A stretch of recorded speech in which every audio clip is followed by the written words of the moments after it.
සුබ දවසක් මගේ යාළුවෝ සියලු දෙනාටම අද මම බිට්කොයින් වීඩියෝ එකක් නම් නෙවෙයි අරගෙන ආවේ. ඒ ගැන කියලා දෙනටත් වඩා මේ ඊට වඩා වැදගත් වෙන මාතෘකාවක් මේ දවස්වල වැදගත් වෙන මාතෘකාවක් ගැන කියන්න තමයි මම අද කතා කරන්න බලාපොරොත්තු වෙන්නේ. ඒ තමයි මේ ලංකාවේ දැනට යන වාහනවල මිල තත්ත්වය ගැන මගේ අදහස් කියන්න තමයි මම මේ වීඩියෝ එක කරන්න හිතුවේ. ඉතින් ඕකට දන්නවා දැන් 2020 2019 2020 ලක්ෂ 30 ගණන් 40 ගණන් වලට තිබ්බ වාහන අපි හිතමු විට්ස් වාහනයක් ගත්තොත් ලක්ෂ 30ක් 35ක් 40ක් වුණත් වැඩිම තිබ්බ වාහන දැන් 80යි 90යි 100ට සෙකන්ඩ් හෑන්ඩ් මාකට් එකේ තියෙන වාහන දැන් තාම ඒ ගණන් වලට විකුණන මාෆියාවක් තමයි තාම ලංකාවේ තියෙන්නේ. ඉතින් මම ඕගලන්ට මෙතන පේනවා ඇති මේ පට්ට ගහපු වාහන කිලෝමීටර් 50000 ලක්ෂය වෙනපු වාහන ලක්ෂ 58ට මේ ලක්ෂ 80ට දාලා තියෙනවා විකුණන්න. ඉතින් මේ වැගන්නාර් ඉතින් අපි දන්නවා දැන් ලංකාවට ඕන ආපහු වාහන ගෙන්නන්න පටන්ගෙන තියෙන නමුත් වාහන ගෙන්නවුවත් ඒ අදාළ බදු මත ඒ අදාළ බදු ගහලා ඒවයෙත් වාහන නමුත් ඒ වාහනයක් වුණත් අපිට සාමාන්‍යයෙන් ජපානයෙන් ගෙන්න ගන්න පුළුවන් හොඳ වාහනයක් කිලෝමීටර් 7000ක් 8000ක් 10000ක් මේ ලංකාවේ තියෙන පාරවල් නෙවෙයි හොඳ කන්ඩිෂන් තියෙන ජපානයේ වාහන ජපානයේ තියෙන පාරවල් වල ජපානයේ පැදපු වාහන ඒව ගෙන්න ගන්න පුළුවන් ලක්ෂ 70කට විතර සේල් වලින්. නමුත් මේ සෙකන්ඩ් හෑන්ඩ් මාකට් එකේ මේ වාහන වල දාලා තියෙන ගණන් බලන්න ලක්ෂ 80යි ලක්ෂ 90යි වාහන. ඉතින් මේ වැගන්නාර් එකක්. ඉතින් ඕගොල්ලන්ට පේන ඇති මේ සෙකන්ඩ් හෑන්ඩ් මාකට් එකේ වාහන වල තාම මිල බැහැලා නැහැ. බස්සලත් නැහැ. ඉතින් අපි බලාපොරොත්තු වෙනවා මේ වාහන වලට මෙහෙම මේවා අතන වටින්නේ නැති මුදලකට තමයි මේ වාහන විකුණන්නේ. මේවා මෙච්චර වටින අගයකට තිබ්බ වාහන නෙවෙයි.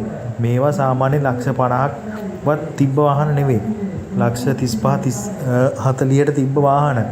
ඉතින් මේ කොරෝනාත් එක්ක ලංකාව බංකොලොත් වෙලා නැතිලා ඩොලර් එක ඉහළට ගියයින් පස්සේ ඒක වාසි වාහන ගෙන්නන්න නැතුව තිබ්බයින් පස්සේ තමන් ගාව ලක්ෂ 18ට තිබ්බ නිකන් පොඩි වාහනේ පවා ලක්ෂ 28 30 ගානට වැඩි වුණා. ඉතින් ඒකේ වාසිය තියාගෙන තමයි මේ මිනිස්සු දැන් මේ වාහන විකුණන්නේ. ඉතින් තාමත් මිනිස්සු අර වාහන තමන්ගේ ලංකාවේ වාහන මිල අඩු වෙන්න කලින් දැන් මං හිතන්නේ අතරම අහිංසක මිනිස්සු රවට්ටලා තමන්ගේ වාහනේ වැඩි ගාන විකුණන්න හදන අවස්ථාවක් තමයි මට නම් පේන්නේ. ඉතින් මම ඉල්ලා සිටිනවා හැමෝගෙම මේ මාෆියාවට රැවටෙන්න එපා. මේ වාහන මේ ගිනි ගණන් වලට මෙහෙම වාහන ගන්න අවශ්‍යතාවයක් වෙන්නේ නැහැ. අපිට ඊට වඩා අඩු හොඳ කන්ඩිෂන් එක අඩු මුදලකට හොඳ කන්ඩිෂන් එකක තියෙන වාහනයක් ජපානයෙන් ගෙන්න ගන්න පුළුවන්. මේ වගේ අමු පට්ට ගහපු වාහන කිලෝමීටර් ලක්ෂයට වඩා ගියපු වාහන ලක්ෂ 75 80 දීලා අපිට ගන්න ඕනේ නැහැ සෙකන්ඩ් හෑන්ඩ් මාකට් වාහන. ඉතින් තව මේ වාහනවල ගණන් අඩු වෙන්න ඕනි. ඉතින් මම මේ වීඩියෝ එක බලලා හැමෝගෙම ඉල්ලා සිටින්නේ මේ වීඩියෝ එක ෂෙයා කරන්න. මේ වාහන පිළිබඳ උනන්දුවක් දක්වන හැමෝටමත් මේ පරිවිඩේ කියන්න දැනට ඉක්මනට හදිස්සි වෙන්න එපා වාහන ගන්න. වාහන වල මිල අඩු වෙන්න ඕනි. මේ යන මිල කිසිසේත්ම සාධාරණ නැහැ.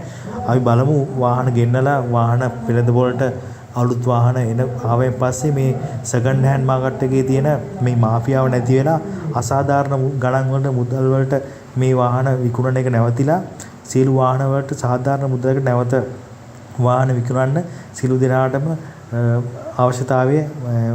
අවස්ථාව ලැබෙන්න කියලා. මොකද ඔයගොල්ලෝ දන්නවා මම විත්ස් වාහනයක් ගැනම ගන්නවා නම් ලක්ෂ 30ක් 44ට හොඳ 2017 වාහනයක් ගන්න තිබ්බා. නමුත් 2020න් පස්සේ කොරෝනා වලින් පස්සේ ඒක ලක්ෂ 80ක් විතර වෙනවා. ඉතින් අපි කොහොමද දැන ගන්නේ ලක්ෂ 80ක 90ක වාහනයක් මේක වටින්නේ ලක්ෂ 40ක් විතර කියලා දැනගෙන. ඉතින් එහෙම වාහනයක් ගන්න කිසිසේත්ම අවස්ථාවක් නැහැ. මොකද වාහන ගන්නවා කියන්නේ මේ අපි මේ කුඩු විකුණලා මේ බාර් දාලා එහෙම හොයලා ගන්න සල්ලි වලින් අපි වාහන ගන්න. අපේ රටේ බහුතරය මධ්‍යම පාන්තික පිරිසක් ඉන්නේ බොහොම අමාරුවෙන් සාධාරණ හම්බ කරලා මේ තමන්ගේ අතේ ලක්ෂ 40ක් 45ක් තියාගෙන තමයි වාහනයක් හොයන්නේ. ඉතින් ඒකත් ෆිනෑන්ස් දාලා ඒව තමයි ගන්න හදන්නේ. එතකොට තවත් මේ වගේ අතිවිශාල මුදලකට වාහන අනවශ්‍ය වටිනාකමක් ලැබිලා තියෙන වාහන වලට එහෙම විකුණන්න වාහන වලට ගන්න අවශ්‍යතාවයක් නැහැ. ඉතින් මම ඉල්ලා සිටින හැමෝගෙම අපි තවත් ඉවසලා බලමු. ලංකාවේ වාහන වල මේ තියෙන තත්ත්වයට අඩු වෙන්න ඕනි. ඉතින් හැමෝම මේ වීඩියෝ එක ෂෙයා කරලා තවත් මම දන්නවා මේ YouTube එකේ ගොඩාක් හැමෝම කතා වෙනවා මේ වාහන වල මිල අඩු වෙන්න ඕනේ කියලා. ඉතින් ඒක හොඳ ප්‍රවණතාවයක්. දැන් ඉස්සර වගේ මිනිස්සු මෝඩ නැහැ. ඉස්සර මිනිස්සුන් රවට්ටන්න ලීසියෙන් පුළුවන්. දැන් එහෙම බෑ. දැන් මිනිස්සු දේවල් ගැන දන්නවා, හොයනවා. මිනිස්සුන්ට දේවල් ගැන ඉන්ෆෝමේෂන් ඉක්මනට ලැබෙනවා. ඉතින් දැන් ලේසියෙන් කාටවත් එම රවට්ටන්න බෑ. ගිනි පොලියට කළුකඩ මාෆියාවට එහෙම හැකියාවක් නැහැ. දැන් ඉස්සර වගේ මිනිස්සුන් රවට්ටන්න. ඉතින් මිත්‍රවරුනි අපි වාහන මාකට් එක ගැන අවධානයෙන් ඉමු. තව අවුරුද්දක්වත් බලන්න වෙනවා.